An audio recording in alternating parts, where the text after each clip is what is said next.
तो हो गई ना वही वाली बात जो हमने कहा था कि चालू भी शूट नहीं करेगी, तो चालू ने भी शूट नहीं किया। मतलब इतने बड़े ब्रांड में जाओ, हर चीज़ शूट करके दिखाने वाली चालू और उसके भाई भाभी दोनों, जब भी ये कभी भी बिग ब्रांड में जाते हैं तब ये क्यों नहीं शूट करते हैं? क्या रीज़न हो सकता है? आप लोग भी मुझे ज़रा कमेंट में ज़रूर बताइएगा कि आपकी क्या ओपिनियन है। मुझे जानने की बहुत ही ज़्यादा क्यूरियोसिटी है। तो वही हुआ, 1% तो मुझे लगा था मे भी शायद भाई भाभी को गलत साबित करने के लिए ये शूट करेगी, लेकिन इसने भी शूट नहीं करा। तो भाई क्या रीज़न हो सकता है? मेरे दिमाग में तो बहुत सारे ख्याल आ रहे हैं। क्या आपके दिमाग में भी आ रहे हैं क्या?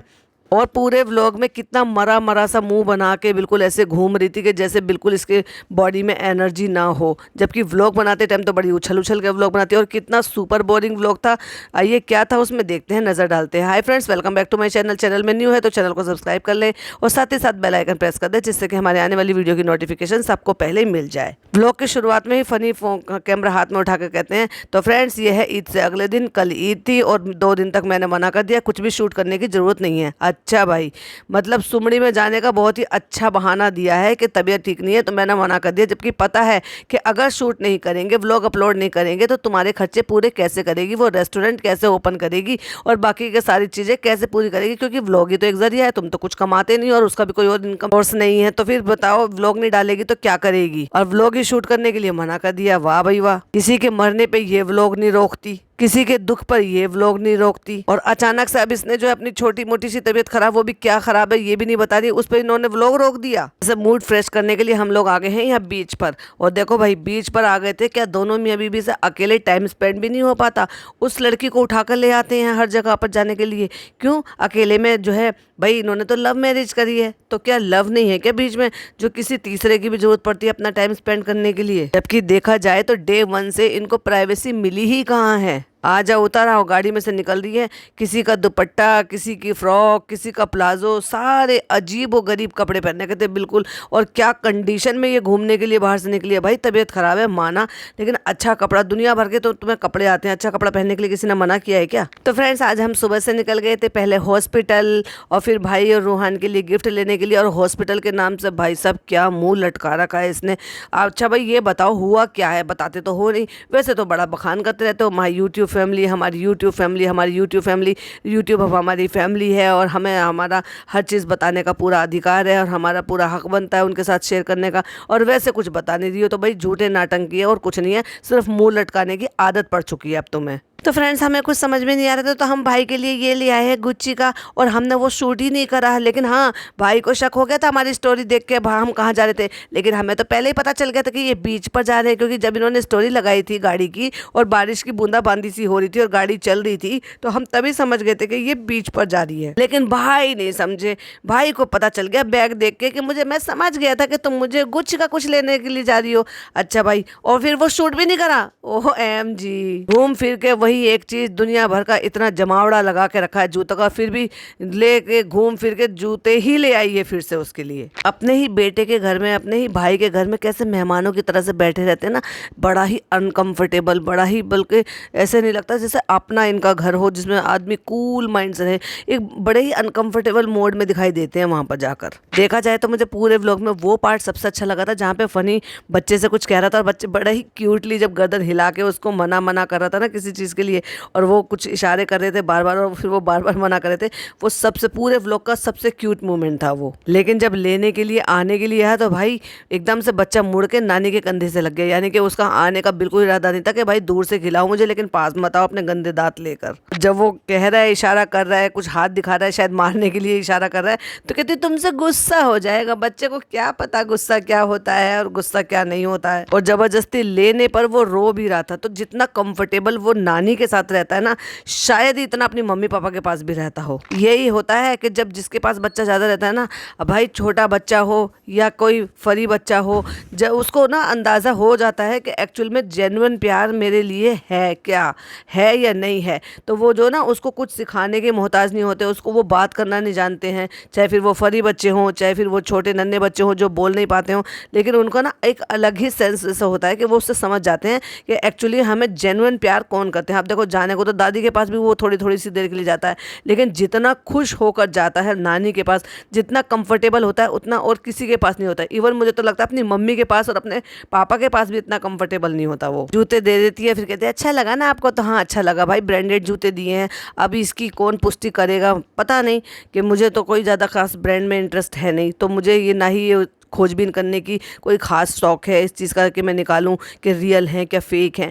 तो भाई मैं तो बस इस पर टिप्पणी कर सकती हूँ कि अगर ये जाते हैं किसी भी ब्रांड में तो वहाँ शूट क्यों नहीं करते, क्या इनको अलाउ नहीं करते? लेकिन वहाँ अलाउ नहीं करते तो कोई बात नहीं, बाहर तो शूट किया जा ही सकता है। जब ये हर चीज़ शूट करके दिखाते हैं, किसी के ट्रॉमा तक को तो शूट करके दिखा देते हैं। चोट लगी थी बच्चों को, उनकी पट्टियाँ बनते हुए, लड़की की मतलब पैर स्कर्ट ऊपर करके उसके जब चोट पे वो घाव पे बैंडेज वगैरह किया जा रहा था, उस टाइम तक तो वो दिखा सकते हैं शूट करके। लेकिन ब्रांड में जाते हैं तो तब नहीं दिखा सकते। ये बड़ी अजीब बात लगती है मुझे। उसके बाद वो पिज़्ज़ा से पूछता है तुम क्या खाओगी? कहती है आज तो मैं खा लूँगी मन भर के, आज मेरा मन है खाने का। तो भाई जब तुम ऐसी ललचाने वाली चीज़ें मंगाओगे, पता है घर में सब डाइट पर हैं, तुम ऑलरेडी खुद भी डाइट पर हो, तो ऑप्शन 2 रखने चाहिए थे, जो हेल्दी वाले हैं वो भी कुछ ऐसा खा सकें जो कि वो डेली रूटीन में खाते हों, और जो नहीं है तो वो भाई अपना पिज़्ज़ा वगैरह खा सकते हैं। लेकिन आज डाइट ताक पे रख देते हैं और मन भर के खाते हैं। उसने कहा नहीं तुम खा लो ना, राइस वगैरह खा लो, तो उसने कहा नहीं आज खा लेती हूँ। तो भाई जब सामने चीज़ें होती हैं और फेवरेट होती है, और फिर कुछ भी कह लो, कोई भाई बहुत ज़्यादा ऐसे बड़ी भी नहीं है, ठीक है 19 ईयर की है तो क्या हुआ, मन तो सबका ही होता है ना। अब इतनी बड़ी बड़ी मम्मी हैं, इनकी अम्मी इतनी बड़ी ललचा के वो आम छीन कर ज़बरदस्ती बचपना करके दिखा सकती हैं। ऐसे कोई ज़्यादा बहुत ज़्यादा बुजुर्ग वाली उम्र भी नहीं है जिसमें बिल्कुल बच्चों जैसा दिमाग हो जाता है, ऐसे भी नहीं है। अभी तो बड़ी जवान बन के घूमती है, सारे फैशनेबल कपड़े पहनती है, सारे मेकअप फैशन सब कुछ करती हैं। तो भाई हमारे हिसाब से तो ना वो जवानों में आती हैं ना वो बूढ़ों में आती हैं, बीच की एक मिडिल एज में आती हैं। तो एक मिडिल एज में होने के बावजूद भी वो बचकानी हरकत कर सकती हैं कि आम ज़बरदस्ती छीन सकती हैं, ये जानने के बावजूद भी कि मुझे डायबिटीज़ है और आम मुझे कितना नुकसान करेगा, उसके बावजूद भी ज़बरदस्ती खा सकती हैं। लेकिन ये चालाकी, ये छीना झपटी, ये सब ज़बरदस्ती जो है ना सिर्फ चालू के साथ ही कर सकती है, बेटे के साथ हिम्मत नहीं है करने की बिल्कुल भी। और भाई इतना बड़ा 5 BHK होने के बावजूद भी इस तरह से ऐसे ज़मीन पर ऐसे बैठ के अनकंफर्टेबल तरीके से खाया जा रहा है, कितना अजीब लगता है ना। देखो एक स्क्रीनशॉट लगाया, देखो जरा कितना अजीब लग रहा है। एक लेयर नीचे बैठी हुई, एक लाइन ऊपर बैठी हुई है, हाथ में प्लेटें थामी हुई है। अगर ऐसे हाथ में प्लेटें थामी हुई है तो आदमी एक हाथ से कैसे खाएगा? और उसमें भी अगर वो नॉनवेज हो तो उसके लिए कम से कम दोनों हाथ लगते हैं। तो टेबल वगैरह तो हो, ये तो स्टैंडिंग में और बैठ के खाने में कोई फ़र्क क्या रह गया अगर आपको सिर्फ एक ही हाथ से खाना, एक हाथ से प्लेट पकड़नी है तो। फ्रेंड्स आज हम जहाँ कहीं गए थे ना, वहाँ मुझे बहुत ही क्यूट सा एक केक दिखाई दिया था, तो मैं वो बच्चों के लिए ले आई थी। चलिए मैं आपको दिखाती हूँ। और जैसे डिब्बा खोला, इतनी भी अकल नहीं है कि मतलब एक सिंपल सा डिब्बा भी नहीं इससे खुल सकता, जबकि उस पर सामने से लिखा है कि सीधा किस तरफ से है, उसको कैसे खोलना है। मतलब लाते लाते उसको ऐसे लुढ़का दिया, पूरा का पूरा केक पिचका दिया, बेचारे केक की पूरी खूबसूरती ख़राब कर दी। मतलब ये ऐसी औरत है ये कि इससे एक सीधा डब्बा नहीं पकड़ा जा सकता। तो मैं तो यही कहूँगी, डब्बे ने डब्बे को लुढ़का दिया और केक की ऐसी की तैसी कर दी। जब वो गिरा हुआ था तो एक हाथ से शूट कर रही है, एक हाथ से खोल रही है। उसको पकड़ने की बजाय उसकी जो प्लेट होती है ना जिसके ऊपर केक रखा होता है, उस प्लेट को ही खींच लिया। मतलब केक पूरा रह गया और प्लेट पूरी अलग हट गई। हद है भाई इसकी, इतनी बड़ी औरत को इतनी भी तमीज़ नहीं है, इतना सा काम नहीं हो सकता। देखो जब इससे नहीं उठा जा रहा था तो फिर किसी को इसने बुलाया है जिसने कैमरा पकड़ा है, फिर इसने दोनों हाथ केक को सीधा करने की कोशिश की और कैमरा किसी और को पकड़ा कर जब जाके इसने ये केक को उठाकर दिखाया है। तो इस बीच इसका मतलब कट लगा है तो इसने किसी को बुलाया है आवाज़ लगा के। ये है नौटंकीबाज, एक सीन को परफेक्ट दिखाने के लिए बीच बीच में क्या क्या कोतंगे करते हैं। जब केक को उठा के दिखा भी रही है तो देख रही है पूरी प्लेट एक तरफ है और केक पूरा एक तरफ है, तभी भी उसके बाद उसको चम्मच से सीधा नहीं किया गया इससे। है ना फ्रेंड्स कितना अच्छा। और ये भी देखो, ये बहुत अच्छा दिख रहा था। ये रोज़ केक है, कह रही नहीं ये रोज़ टी केक है। कह रहा अच्छा टी केक है, हाँ ये टी के साथ खाया जाता है। अच्छा ये टी के साथ खाया जाता है, मैं सोचा था इसमें चाय की पत्ती डाली जाती है। अरे भाई कुएं के मेंढक, बाहर निकलो कुएं से, थोड़ा अपना दायरा बढ़ाओ। हर चीज़ दिखाने वाली जब केक लेके नीचे पहुंची तब वो शूट नहीं करा, ओ माय गॉड। और तुरंत ही नेक्स्ट डे भी कर लिया। नेक्स्ट डे हो गया है लेकिन नेक्स्ट डे में भी सब रेडी हो गए हैं कहीं जाने के लिए, और ये उसी सूट में घूम रही है जो एक दिन पहले इसने सूट पहन रखा था, यानी कि पिछले दिन सूट पहन रखा था। यानी कि सुबह उठ के महारानी जी ना नहाई है ना धोई हैं और ऐसे के ऐसी उसी कंडीशन में उन्हीं कपड़ों में मिलने के लिए चल दी है जो गुजरात से कोई फैमिली इनसे मिलने के लिए आई है। फाइनली जो है पिज़्ज़ा का ट्यूशन लगा दिया गया। किस चीज़ का लगाया, कैसा लगाया वो कुछ नहीं पता, लेकिन लगा दिया। भाई इतने नंबर कम मार्क्स आए हैं, इतना बड़ा घर में राड़ा हुआ है, हंगामा हुआ है, लड़ाई झगड़े हुए हैं, चालू की व्लॉगिंग छूट गई है, तो भाई ये इतना असर डालेगा तो फिर कुछ ना कुछ तो इनिशिएटिव लेना ही पड़ेगा ना। तो बस ये ले लिया है और इसको जो है ट्यूशन में एडमिट करा दिया है कि ट्यूशन जाओ, और उसको चलो भाई चलो विदा करते हैं, कैसा लग रहा है। तो कहते नहीं कल थोड़ा अजीब लग रहा था, आज थोड़ा सा ठीक लग रहा है। तो जब उसने हाई स्कूल के एग्ज़ाम दिए थे तब उसका ट्यूशन नहीं था, क्या इसको ऐसा अजीब क्यों लग रहा है भाई ट्यूशन जाते हुए? ओ एक्चुअली पढ़ना पड़ेगा ना वहाँ पे, और घर में तो पढ़ना नहीं होता है। थोड़ा सा घर से बाहर निकलोगी, थोड़ा सा जानोगी समझोगी, एडवांस बनोगी, ट्यूशन जाओगी तो कहते ज़्यादा भी एडवांस मत बन जाना। अच्छा भाई, एक तरफ तो बहनोई जो है वो जीजा ये चाहते हैं कि वो पढ़ लिखे एडवांस बने, नई टेक्नोलॉजी देखे, नई चीज़ें देखे, इस कुएं से थोड़ा सा बाहर निकले, कुछ बड़ा अपना दायरा बढ़ाए। और चालू चाहती है कि नहीं, ये मेरे दायरे से बाहर नहीं निकलने चाहिए, यानी कि ज़्यादा एडवांस मत हो जाना, कहीं ऐसा ना हो कि मैं ज़्यादा डंप लगूँ इसके सामने। डंप तो तुम हो ही, कहीं तुम्हारा कुछ नहीं मिलता, कहीं तुम्हारा कुछ नहीं मिलता। तो कहती इसीलिए तो यहाँ पे सब बनवाना है, सब कुछ शू रैक बनवाना, पैसा नहीं है। अच्छा भाई, सारे पैसे का क्या किया, होटल में लगा दिया, अभी तो ओपनिंग भी नहीं हुई, अभी तो ओपनिंग में भी पैसा लगना है। ओ माय गॉड, और उसके बावजूद भी आप व्लॉग डालने के लिए मना कर रहे हो, शूट करने के लिए मना कर रहे हो। ओ माय गॉड, फिर पैसे कहाँ से आएंगे 3-3 4-4 लोगों का पेट भरने के लिए? एक हफ्ते से मैं डिसाइड नहीं कर पा रही हूँ कि कराऊँ क्या नहीं कराऊँ। अच्छा भाई, अब ये नौबत आ गई है, पहले तो तुमने बड़ा ठेका वेका सब दे दिया है कि नहीं वो आएंगे और ये सब करेंगे और ये सारा काम होगा, फिर हमें ये प्लानिंग करनी है कि हम यहाँ रुकेंगे या हम डेल्टा जाएंगे। अभी तक अब कह रही है कि हमने अभी तक प्लानिंग भी नहीं करी, अभी अब तक हमने डिसाइड भी नहीं करा है। शहर से कह रहे हैं ये क्या ससुराल जा रही है कि जो उसे छोड़ने जा रहे हैं, विदा करने जा रहे हैं। अच्छा भाई, जब तुम आते हो तो तुम्हें तो विदा करने आते हैं ना, तो तुम्हें तो बहुत अच्छी तरीके से पता है ससुराल जाते हैं तो सब विदा करने के लिए गेट तक छोड़ने आते हैं। कहते नहीं, वो पहला दिन था ना, इसलिए मुझे डर लग रहा था, थोड़ा अजीब लग रहा था, अब तो नहीं है, अब तो मैं चली जाऊंगी। देख लो भाई बच्चियों, तुम मिलने के लिए गई थी, ये वही चालू है जो कल से नहा ही नहीं है। इतने गर्मी के मौसम में भी इसको नहाने का नहीं पड़ा है अभी तक भी, जो इसने कपड़े नहीं बदले वही कल से पुराने कपड़े पहन के घूम रही है। अब देखो भाई, गिफ्ट विफ्ट तो वो कुछ समझता नहीं है, तो ये अच्छा काम है, नेक काम है, तो हम जा रहे हैं मदर से। और हम क्या करने जा रहे हैं, हम बहुत महान काम करने जा रहे हैं, क्योंकि हमने 25,000 रुपये जो है ना, जो भी हम वहाँ पे चैरिटी में दे रहे हैं, हम उसका तमगा बना के उसके गले में लटकाने के लिए उसको फ्रेम करा के ले आएंगे कि जहाँ तुमने ट्रॉफी रख रखी है ना, वहाँ पे एक जगह खाली है, वहाँ पे इसको भी ट्रॉफी की तरह से सजा लेना। इसीलिए तो उसको फ्रेम करा के और पिन्नी से रैप करा कर लेकर आए थे। शर्म नहीं आई तुम्हें ये सारे काम करते हुए? इसका अजर उसे जिंदगी भर मिलेगा, वो तो ठीक बात होती है, लेकिन तुम जो कर रहे हो तो उससे अजर मिल जाएगा उसको। मतलब तुमने दिखावा कर दिया, बता दिया, 30 लाख लोगों को जता रहे हो बार बार के हम 1,000 रुपये जमा किए हैं हमने मस्जिद बनने में, यानी कि मस्जिद की तामील हो रही है तो उसमें दिए, जिससे कि ये बिल्कुल फैक्ट है कि आप अगर इस तरह से मस्जिद वगैरह बन रही होती है और उसमें जो भी आप अपनी तरफ से तकसीम करते हो तो उसका सवाब मिलता है। इसी तरह से आप अगर किसी भी मस्जिद में या कहीं पर भी जहाँ पे ऐसे पढ़ाई होती है वहाँ पे आप पूरा कुरान लेकर भी रखवाया जा सकता है, जिससे कि वो बच्चे उन्हें पढ़ते हैं। जब जब वो पढ़ते हैं तो इनडायरेक्ट वे में उस बंदे के लिए भी वो उनको सवाब मिलता है जिस बंदे के नाम से वो दिए जाते हैं, यहाँ खरीद कर रखे जाते हैं। ऐसे ही यासीन शरीफ भी रखी जा सकती हैं, क्योंकि यासीन शरीफ भी बहुत बड़ा पार्ट निभाती है। जब आप कुरान खानी वगैरह करवाते हैं तो ऐसे ही 41 यासीन भी पढ़ाई जाती हैं, कुरान पढ़ाया जाता है जिसमें 30 पारे होते हैं। तो 30 पारे जो अलग अलग होते हैं वो वाले कुरान जो है वो भी मस्जिदों में रखे जाते हैं, जहाँ से मंगा कर घरों में भी पढ़े जाते हैं, वहीं से ही मदरसे वगैरह में भी पढ़े जाते हैं। तो मदरसों में भी आप इस तरह से कुरान शरीफ दे सकते हैं पढ़ने के लिए, उसका भी ऐसे ही सवाब मिलता है कि जब तक वो पढ़ा जाता है तब तक देने वाले के नाम को सवाब लगता रहता है। ये तो आपने कर दिया, बहुत अच्छी बात है, लेकिन उसको ना तो फ्रेम कराना चाहिए था आपको, ठीक है ना। आप उसको अगर पर्ची के नुमा पे भी ऐसी दे देते कि ये हमने ऐसे ऐसे देखो तकसीम कर दिया है और ये रसीद है उसकी, लेकिन उसको बाकायदा फ्रेम करा के उसको शूट करा के उंगली लगा लगा के दिखा के कि देखो ये नाम लिखा है, ये 25,000 लिखे, ये कुछ ज़्यादा दिखावा नहीं हो गया है? वो कहते हैं ना, दिखावा तो किसी भी धर्म में हो, दिखावा करके अगर कोई चीज़ दिया गया, दान किया गया, तो उसका तो फिर आपका तो हल मिलने वाला है ही नहीं, तो फिर क्या ही फ़ायदा हुआ कि वो तो वही वाली बात होगी ना, नेकी कर दरिया में डाल। मदरसा ढूंढा है कि मदरसे में भी उनसे पता किया है कि भाई ऐसे ऐसे आपको क्या किसी चीज़ की ज़रूरत हो, तो ये मदरसे का ये अच्छा काम है कि भाई वहाँ पे जैसे बहुत सारे बच्चे होते हैं, पढ़ने वाले बच्चे होते हैं, बहुत सारी उनकी ज़रूरत की भी चीज़ें होती हैं। इस पर भी हम एक डेडिकेटेड पॉडकास्ट बनाऊंगी, क्योंकि जनाब का जो व्लॉग आया था उसमें उन्होंने क्या बोला था, कैसे बोला था और उसको क्या करना चाहिए, उस पर तो हम तब बात करेंगे। फिलहाल बात करते हैं हम ये चालू के व्लॉग की। तो ये कहते हैं कि हम मदरसे में गए थे और वहाँ पे मतलब वो मुश्किल से 10 किलो का कट्टा होगा। तो अब आप एक बताओ, रखा भी तो इतना सा, जिसके पास अंधाधुंध पैसा हो और वो इतना सा राशन रखा भी क्या, सिर्फ चावल और दाल ही तो रखे होंगे राशन के नाम पे, और क्या रखा है, बस उतने भर से खुश हो गए थे। ये तो मुश्किल से मैं बताऊं, अगर बढ़िया वाले आप चावल लेते हो ना 1400 रुपये 1450 रुपये का, बहुत ज़्यादा हुआ खींचतान के तो 1600 रुपये का कट्टा बड़े आराम से आ जाता है, क्योंकि मैं मंगाती हूँ ना मंडी से, और दालें भी इसी तरह से ली होंगी। तो कितने का दे दिया भाई, कम से कम वहाँ पे 30-40 हज़ार रुपये का सामान वहाँ पे राशन पहुँचाता, जिससे कि 1-2 महीने का उन बच्चों का निकल सकता था सारा का सारा राशन में। करते इतना सा है, जताते दुनिया भर का है, गिनाते भी हैं। फिर उसको गिनाने का भी क्या मतलब रह जाता है। ठीक है, तुम डेली व्लॉगर हो, तुम जो है डेली रूटीन दिखाते हो, लेकिन कुछ चीज़ें जो इस्लामिक तौर पर जिसको हाइड किया जा सकता है तो उनको तो कम से कम हाइड करके रखा करो। कायदा उसको दिए हुए जो है रसीद कटवा रहे हैं, लिखते हुए हाफिजी मौलाना को भी दिखा रहे हैं, फिर वो पर्ची उठा के लेके जा रहे हैं, फिर वो डालते हुए वो ऑटो में डालते हुए दिखा रहे हैं कि हम ये सामान ले आए, ये करते, तो भाई ये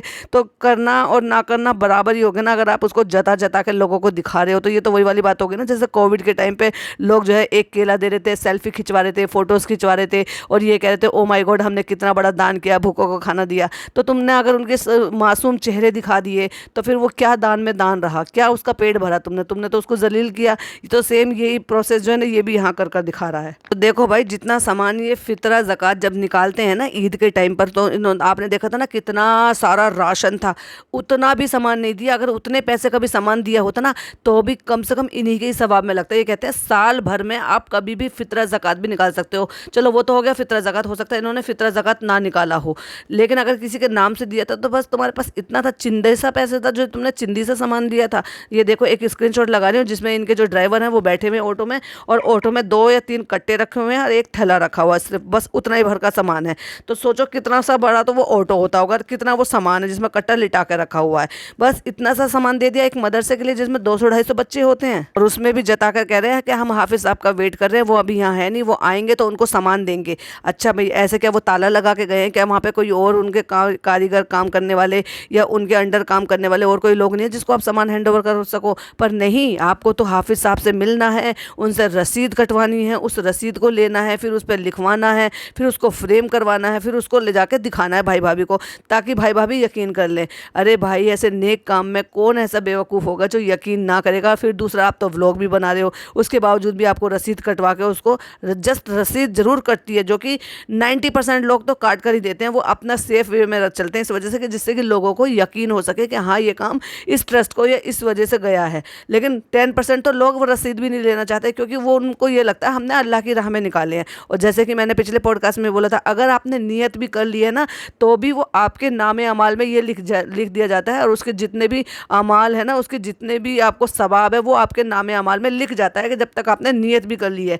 और जब आप दे देते हो तब वो मुकम्मल हो जाता है कि हाँ आपके नाम में इतना सवाब लग गया है कि आपने ये सामान निकाला है। तो सोच कर देखो तो फिर रसीद का करेंगे क्या? क्योंकि ये तो हमारे और अल्लाह के बीच की बात होती है ना। उसको 30 लाख लोगों को दिखाना, रिकॉर्ड करना, फिर हाफिज साहब का वेट करना कि उनको देंगे, उनसे पर्चा लेंगे, उनको देंगे। अरे भाई इतने मदरसे में इतने सारे लोग होते, खाली एक हाफिज तो नहीं होंगे ना, इतने सारे लोगों के सामान देते और निकल जाते। पर नहीं, तुम्हारे पास बहुत टाइम है इन सब चीज़ों को यूज़ करने का। फाइनली हाफिज साहब आ गए हैं। हाफिज साहब को नाम भी बता दिया है, बच्चे का पूरा नाम बता दिया उनके पापा के नाम के साथ, और उसके बाद वो लिखवा भी लिया, रसीद कटवा ली है। भाई हद है। जैसे कि मैंने पहले भी कहा है अपने पिछले पॉडकास्ट में भी कि ये तो आप जैसे उन्होंने कुरान खानी घर पे कराई थी ना, वो आप इस मदरसे में आओ और आकर यहाँ पर उनके खाने का इंतज़ाम के लिए पैसे दे दो। उनको ये कहो कि पूरे मदरसे का खाना आज हमारी तरफ से बना दो, जिससे कि 200, 250, 300, 500 जितने भी बच्चे होते हैं, वो सारे बच्चे जितने भी उनके साथ वो लोग काम करने वाले होते हैं, उन सब के लिए खाना भी बन जाता है, और वहाँ पे यासीन शरीफ भी पढ़ जाती है, कलाम पाक भी पढ़ जाता है। तो सवाब तो आप कहीं से भी ले सकते हो। अब जैसे मुर्दे तो होते हैं कब्र में, लेकिन हम सवाब उनको घर से कहीं से भी पहुँचा सकते हैं कि आप जो है कहीं से भी उनके नाम का कुछ भी कलमा पढ़ो, दरूद शरीफ पढ़ो, कलाम पाक पढ़ो, यासीन शरीफ पढ़ो, और उनको उनके नाम से बख्श दो और अल्लाह से दुआ कर दो कि इसका सवाब जो है हमारे जो भी बुजुर्ग हैं या जिनका नाम कभी आप पढ़ रहे हो या जिंदे के नाम का आप पढ़ रहे हो, उनको उनका सवाब लग जाता है। तो ये तो आप दुआ तो कहीं से भी भेज सकते हो, मेरा कहने का मतलब ये है। लेकिन चलो इन्होंने अच्छा किया, घर में बुलाया, लेकिन मेरा कहने का मतलब ये था कि और अच्छा किया जा सकता था कि यहाँ तो आए 8-10 बच्चे और वहाँ रहते हैं इससे ज़्यादा दुगने तिगने बच्चे, तो ये काम अगर वहाँ करा दिया होता तो ज़्यादा अच्छा होता। या तो फिर उन बच्चों का भी इंतज़ाम किया होता कि भाई आप उनके लिए भी ले जाओ जो भी डब्बे, लेकिन इन्होंने क्या करा, जितने बच्चे आए सिर्फ उनका खाने का इंतज़ाम किया है। क्योंकि अम्मी ने कपड़े लिए थे तो वो दिलवाने भी ज़रूरी है। वो दिलवाएगा कौन? वो तो चालू दिलवाएगी। तो चालू आ गई है भाई के लिए और भतीजे के लिए अम्मी की तरफ से गिफ्ट दिलवाने के लिए। अब अम्मी को वो पैसा कौन दे रहा है? भाई दे रहा है, चालू दे रही है, वो भाई ये बेहतर जाने, या फिर अम्मी को वो मंथली जो देते हैं उसमें से वो खरीद रही हैं। तो उन्होंने कपड़े खरीद लिए, उन्होंने ट्राई साइकिल खरीद ली, जो कि एक अच्छा ऑप्शन था। हालांकि उनको अगर पता होता, इनमें आपस में बातें होती, तो इनको ये पहले पता चल चुका होता कि उनको वो मिल चुका है। मतलब वो ट्राई साइकिल जो है एक ही बंदे ने 2-2, 3-3 चीज़ें काम की दे दी हैं, जबकि वो देने वाला बंदा जो है ना दिन रात वहीं भाई के पास ही रहता है, क्योंकि वो दिन रात शूट करता है ना इनका, वहीं दिन रात एडिटिंग करता है। तो ऐसा तो है नहीं अगर वहाँ पे जिक्र करोगे जाओगे, लेकिन ये तब पॉसिबल है जब आप अपनों की तरह से उनसे खुलकर बातें करोगे और अपनी चीज़ें शेयर करोगे। और फ्रेंड्स, सबको घर में डायबिटीज़ है, लेकिन मुझे बनाना है लौकी का हलवा। फ्रेंड्स, मुझे भी डायबिटीज़ है, लेकिन मैं फिर भी चीनी डालकर उसमें लौकी का हलवा बनाऊंगी, क्योंकि मैं अपनी चटोरी जुबान को तो कंट्रोल कर ही नहीं सकती, भले चाहे दुनिया इधर से उधर हो जाए। और उसके लिए मुझे एफर्ट भी नहीं लेने, घिया मैं मम्मी से कद्दूकस करवाऊंगी, उन्हीं से मैं सारे काम करवाऊंगी। मैं बस फिर उसको कद्दूकस करवा के ऊपर ले जाऊँगी, फिर अपने घर में हलवा बनाऊँगी और वही मैं अपने पति को हलवा बनाकर खिलाऊँगी, जिसने पहले कभी लौकी का हलवा खाया ही नहीं है। दुनिया में रहते हो या कहीं और रहते हो जिन्होंने हलवे की, इवन इसकी तो बर्फ़ी तक भी मार्केट में अवेलेबल होती है, देसी घी की बनी हुई, मेरे पापा लेकर आते हैं, वो बहुत ही अच्छी लगती है। और हमारे बहुत सारे हिंदू भाई बहन हैं जिनके व्रत में भी ये स्वीट खाई जाती है। वो डिलीवर होके आई होगी जो ट्राई साइकिल खरीदी है, तो वो कह रही है अम्मी ये क्या मंगाया है, तो कहती साइकिल जो आप लाई हो। अच्छा, कहती है ऐसे पैक होकर आता है, तो वो खुलवा के वहाँ पे वो चेक किया जा रहा है। और मैं रेडी हो गई हूँ रोहान के बर्थडे पार्टी के लिए, और ये सूट वही है जो मैंने ईद के लिए लिया था, लेकिन ईद पे मैंने मनहूसियत फैला दी थी, इसलिए मैंने ना सूट पहना था और ना ही मैंने ईद ढंग से मनाई थी। और हाँ, वो मेरे फनी की पहली ईद, मेरे फनी की पहली ईद, जितना मैं शोर शराबा मचा रही थी ना, वो मैंने इतनी मनहूसियत फैला दी थी कि मैंने पहली ईद को ना ऐसी ईद कर दिया कि शायद वो ज़िंदगी भर इस ईद को याद रखेगा। और उसके बाद मैंने कुछ शूट ही नहीं किया। मैंने तो ये भी वादा किया था अपने फ्रेंड से कि मैं तुम्हें नेक्स्ट व्लॉग में दिखाऊंगी कि हमने जो है ना कैसे सरप्राइज़ किया, हमने क्या क्या किया। तो भाई इसने कुछ नहीं किया। ढाक के 3 पाते हैं, बहुत सारे वैलिड पॉइंट बाकी हैं। मैं वीडियो को बहुत ज़्यादा लंबी नहीं करूँगी, अभी हमने कुछ ही व्लॉग कवर किया है, बाकी का व्लॉग हम नेक्स्ट पॉडकास्ट में कवर करेंगे। वीडियो पसंद आई हो तो लाइक शेयर कीजिएगा, चैनल पर पहली बार आए हैं तो सब्सक्राइब जरूर कीजिएगा। मिलती हूँ एक और अच्छी सी वीडियो के साथ। टिल देन बाय बाय, अल्लाह हाफिज़, टेक केयर।